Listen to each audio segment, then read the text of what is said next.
Começou a fazer hipnose junto, a gente começou a trocar ideia o evento inteiro. Acabou o evento de 2 dias, eu falei, cara, tu tem que vir de Porto Alegre aqui pra Itajaí, tu tem que vir no meu curso, velho, eu vou dar um curso, vai ser o meu primeiro curso de hipnose que eu vou ministrar, tu tem que vir. Ele veio, sei lá, uma semana antes, ficou hospedado na minha casa e tudo mais, pagando tudo pra ele e tal, e ele, não, faz meu curso de graça. E, de novo, a nossa amizade aumentou pra caralho, eu falei, não, velho, tu vai ter que ser monitor do meu curso. E no dia do curso eu falei, não, velho, quer saber, tu vai ser um dos professores do curso, mano. Vamos aí, tu dar aula de hipnose junto e vamos embora. E foi do caralho, beleza. 2019, aí, amizade. 2020, amizade. Eu trazia ele pra cá, pra Itajaí várias vezes e tal. E aí, chegou 2020, ali por agosto, acho, enfim. Conheci uma garota e tal, comecei a namorar. Só que nos primeiros encontros a gente, né, eu não sabia que ela era depressiva e tava em comportamento suicida. Esse tipo de conta você não conta às vezes no primeiro encontro, né? E aí, cara, meus primeiros 2 meses de namoro eu tive que salvar a garota de se matar 8 vezes. De tentativas do tipo da gente estar no carro, ela tentar se jogar do carro em movimento. Entendeu? Dela tentar se matar na nossa universidade, batendo a cabeça numa máquina de concreto repetidas vezes, eu ter que imobilizar ela no chão até o SAMU chegar. Relacionamento saudável. Relacionamento saudável. Relacionamento de 2 meses, quem não quer uma coisa dessas? E, cara, ela recusou todo o psiquiatra que eu recomendei, recusou todos os psicólogos que eu encaminhei pra ela. Velho, ela recusou, ela falou que foi uma merda a terapia com uma doutora em psicologia clínica ali em Blumenau. Que, velho, a mulher é um crânio, mano. A mulher é um crânio. Eu duvido que a terapia tenha sido ruim. Duvido.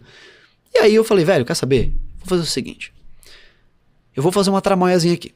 Eu vou chamar o meu brother, que trabalha pra mim na minha empresa, né? Ele já tava trabalhando pra mim na minha empresa tinha alguns hipnoterapeutas trabalhando. Eu era tipo uma cooperativa de hipnoterapeutas. Eu conseguia pacientes pra vocês e é isso.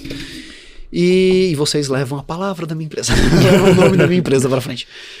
E eu trouxe ele pra Itajaí, né? Financiando ele aqui. Falei, cara, durante 30 dias, velho, vamos sair junto, porque tu é meu melhor amigo, pô. Vamos sair e tal, tu é meu melhor amigo, ela vai te conhecer. Ela é minha namorada, tu é meu melhor amigo.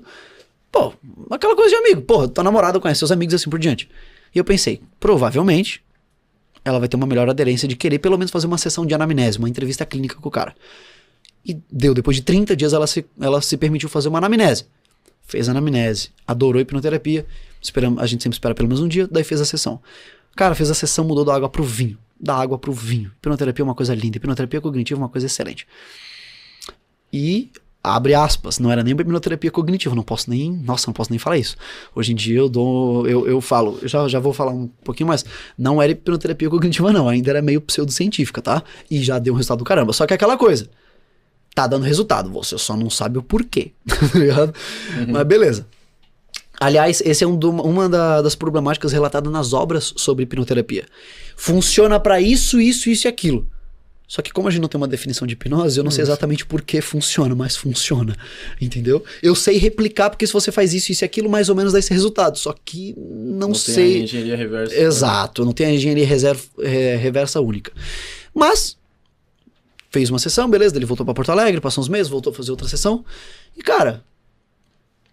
aí começa uma das coisas que, né, no conselho de ética da psicologia a gente tem, né, que você não pode se relacionar com seus pacientes.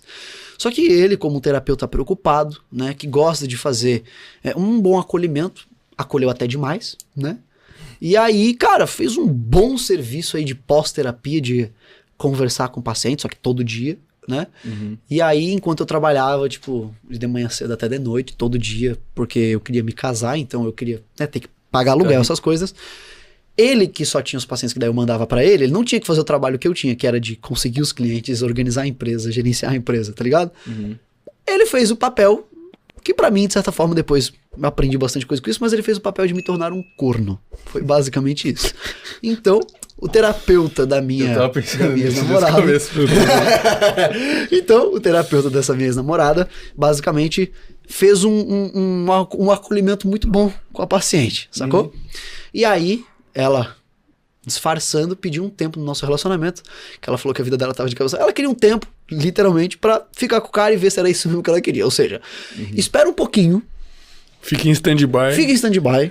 Eu vou fazer um negócio. Daqui a pouco e talvez a gente volte. É só um detalhe, tá ligado? Aí beleza, tá? E aí vem minha leitura, Felipe Luiz Souza, isso não vale pros meus pacientes é caso a caso, mas eu, Felipe Luiz Souza, não acredito em tempo num relacionamento. Pra mim, um casal sempre tá junto ou tá separado. Então, na minha vida pessoal, eu não tenho tempo. Mas num paciente, pra mim, tanto faz. Se ele acredita, a gente vai trabalhar em cima disso. Beleza, fui corno. 1 semana e meia, depois desse tempo aí, ele aparece na minha casa e tal. Ia ter o evento mais importante da vida da minha empresa. A foto que vocês colocaram na arte de divulgação no Instagram, inclusive, é nesse evento. Cara, quando rolou esse término, deu aí, que eu não tava sabendo que eu tava sendo corno, basicamente isso foi um sábado, eu só fui conseguir comer sem vomitar na quarta, eu só fui conseguir tomar banho direito na terça, eu só saí da minha casa na quinta. Pra atender um paciente. E olha só que coincidência, eu saí pra atender um paciente querendo morrer. Né? Beleza, tava horrível, ele chega na minha casa, ele chega numa casa numa sexta-feira à noite, e ele, como meu melhor amigo, eu começo a desabafar pra ele, cara, aconteceu isso, aquilo, com a pessoa tal, e velho, eu tô pensando em suicídio, eu não tô conseguindo comer, eu tô sem conseguir dormir, e eu comecei a falar, e eu já apresentei um sintoma que eu não sei por que é, mas eu acordava todos os dias chorando. Às vezes eu ia dormir chorando porque eu sabia que eu iria acordar chorando. Não acordava e começava chorando. Começava a chorar, não. Eu acordava porque o meu corpo já tava chorando, eu acordava meio que soluçando. E sabe o que ele falou pra mim? Calma, cara. Pô, daqui a pouco vocês vão conversar, vocês vão se resolver, vocês vão voltar, velho. Relaxa e tal. E ele me aconselhando pra caralho, me abraçando ali. Ele falou, não, quando eu e a tal... a gente brigou, foi assim também, eu também passei por isso, mas olha, a gente mantém uma amizade e tal. E eu, não, é isso. Beleza, isso numa sexta-feira. No sábado, sábado, ele, ela e uma outra pessoa, que eu não vou falar quem pra não fazer uma treta pública, iriam sair. E pra mim eu falei, bom, ele e ela fizeram amizade enquanto a gente namorava, então beleza, eu suponho que ok, eles já iriam fazer isso, e ela, a outra pessoa, a outra parte ali também, vai sair junto, ok. E saiu pra beber, ele, nesse dia eu saí pra beber, ele e um amigo meu, lá dos bairros lá. E eu olhei pra ele e falei, eu tava triste pra caramba, tava bebendo, eu falei, cara, tu sabe que, bom, amanhã vocês vão sair e tal, velho, não me conta nada, se ela ficar com uma pessoa não me conta. E eu ainda falei, cara, se você ficar com ela, tu sabe que vai acontecer contigo. Tu sabe, velho, a gente é homem, no fundo todo mundo é machista aqui nessa porra, e tu sabe o que vai acontecer. Ele, não, claro, relatar que uma coisa desse vai acontecer, mano, pelo amor de Deus. Não, beleza. E bom, aconteceu.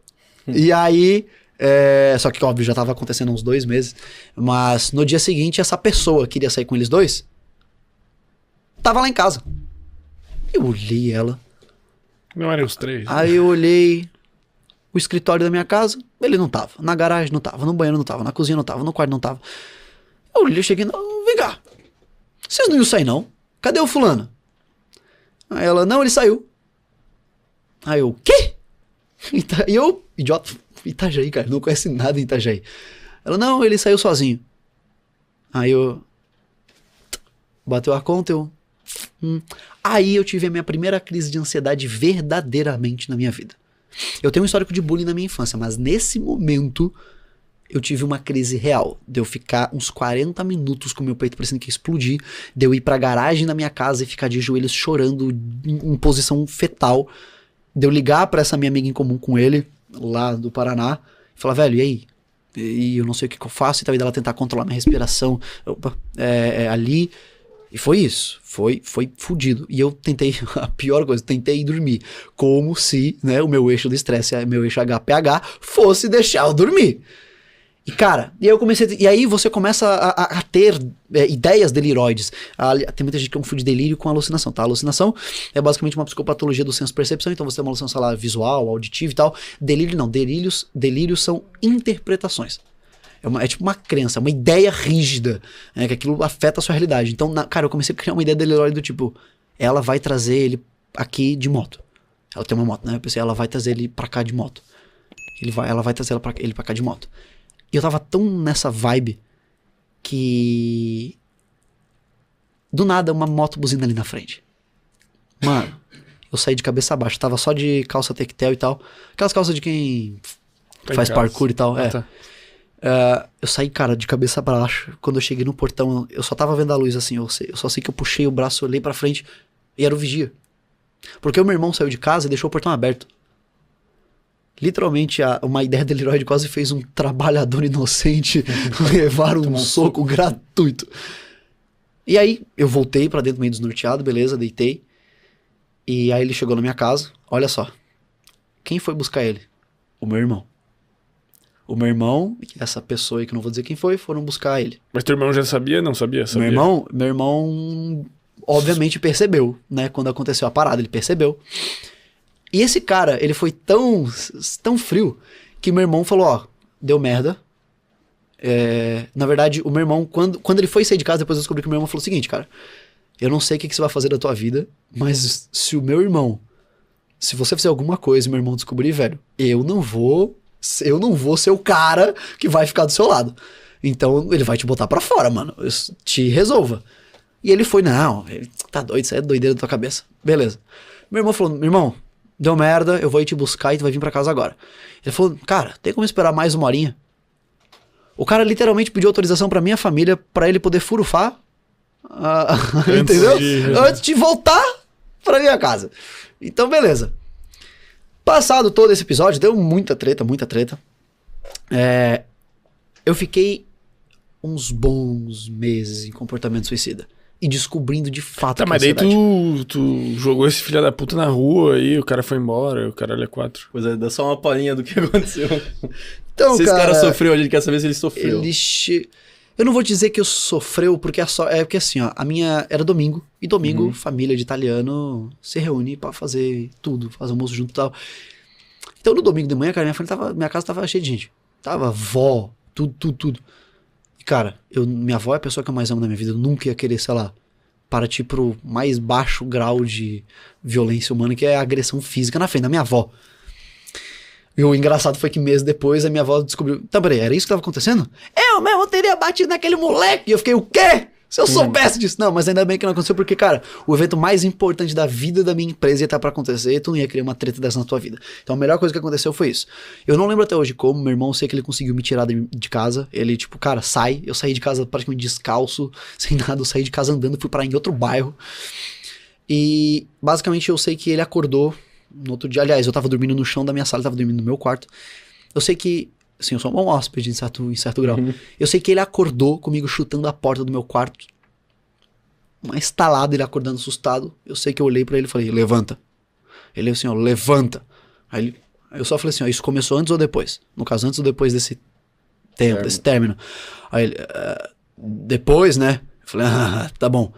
Pega tuas coisas e vaza, moleque. Aí eu tava saindo, ele não quer conversar, eu falei, meu irmão, tu não sabe o que significa poucas ideias? Não tem conversa, vaza.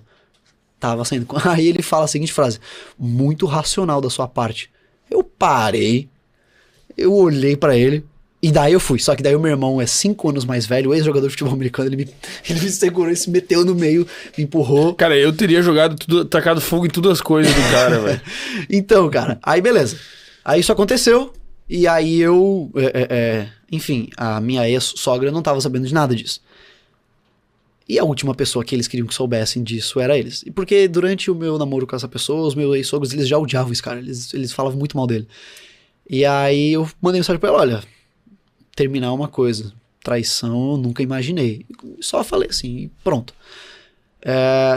Não foi pronto, eu falei uma coisa um pouquinho mais agressiva, mas eu não vou contar aqui, porque não gosto desse tipo de papo. Mas beleza, rolou essa parada, ele voltou pra Porto Alegre. Na verdade, meu irmão pegou ele, botou dentro do carro com as coisas dele, chegou na frente da casa dessa minha namorada, deu 2 buzinadinhas, falou, vaza. Aí chegou minha sogra e pediu, meu Deus, eu não sabia o que estava acontecendo e tal, pediu desculpas, enfim. E foi isso. Ele falou, ó, tu não queria, então agora aproveita. E foi isso. E, cara, depois daí eu comecei a experimentar cada vez mais o que de fato os meus pacientes trazem pra mim na clínica. Por isso eu posso dizer que só depois disso que eu realmente aprendi o que os meus pacientes passam na pele. Porque você chegar numa clínica, na sua sala, e uma pessoa falar pra você, cara, eu tô pensando tenho pensado em suicídio, a vida não tem mais sentido, e você tá nessa mesma situação, e como é que você trabalha com essa pessoa? Porque você não pode demonstrar que você tá assim, entendeu? Desculpa, terapeuta que chora no meio da sessão com o cara, pra mim não é um bom terapeuta porque não consegue se controlar, mano. Ali não é o teu momento de dar showzinho. Ali é o momento do teu paciente. E, cara, eu saía de casa pensando, velho, pelo amor de Deus, um caminhão enche esse Uber no meio. Era isso. Até o dia que eu escrevi uma carta de suicídio. E, inclusive, eu tenho essa carta de suicídio, eu lendo ela no meu Instagram, inclusive. Porque eu lancei um mini curso depois sobre luto, sobre como enfrentar o luto, né, baseado na minha história e nas evidências que tinham, né? E eu leio a carta pra quem se inscreve no negócio, mas depois eu postei no Insta. Mas eu escrevi a carta e eu saí de casa um dia de madrugada e fui até uma avenida muito movimentada lá da minha cidade. E na minha cabeça era, mano, é isso, eu vou me jogar e é isso. Eu saí de casa, tava todo mundo dormindo, então... tanto que ninguém, tipo, quando eu falo, não, eu tentei... As pessoas lá em casa ficam, tipo... A gente nunca conversou sobre isso, porque era uma coisa legal de se conversar, e eu também já trabalhei isso. Mas as pessoas ficam, tipo, cara, em que momento? Foi no momento, tipo, 4 horas da manhã, tá ligado? Que eu pensei, mano, vai passar um caminhão, porque passa caminhão aqui o dia inteiro, 24 horas, e eu só faço um pift-poft. Das diversas explicações que existem do porquê eu não fiz. E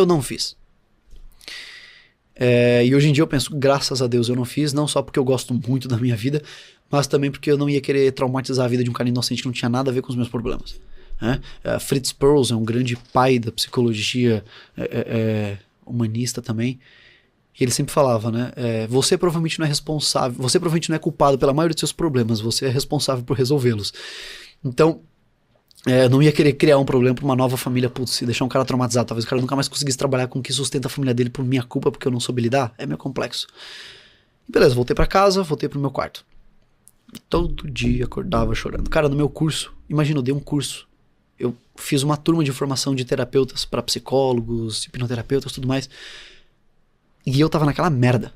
Porque esse curso foi 20 dias depois de eu descobrir que eu tava sendo traído pela garota que a gente tinha combinado de se casar depois da gente se formar.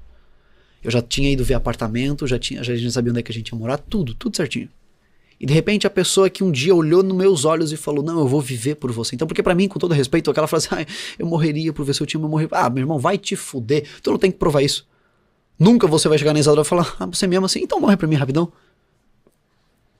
Agora, viver por uma pessoa, amar é um ato político. Viver por uma pessoa é você saber que você vai ter que enfrentar toda qualquer mazela do mundo pra continuar do lado daquela pessoa, independentemente da situação. Os votos de um casamento são muito importantes porque as pessoas deveriam levá-los a sério, na riqueza e na pobreza, na doença e na... Como é que é? Na saúde e na doença. Uhum. As pessoas deveriam levar isso um pouquinho mais a sério. E cara, do nada isso acontece. Não só com a pessoa que você mais amava, mas também com o seu melhor amigo. Numa paulada só. E ainda por cima, uma outra pessoa da minha empresa que eu também confiava muito falava, Felipe, você tem que entender os dois lados da história. Eu falei, como é que é? Meu Deus. Tu tá de sacanagem? Então, cara, eu lembro, a minha empresa ela abrangia Rio Grande do Sul, Santa Catarina, Paraná, em 2 cidades diferentes. Estava começando a abranger, estava fechando em São Paulo e Minas Gerais. E do nada, não, aí Itajaí deu o seu de novo e acabou essa palhaçada. A minha empresa fez disso pra... Gostou desse corte? Se inscreve no canal.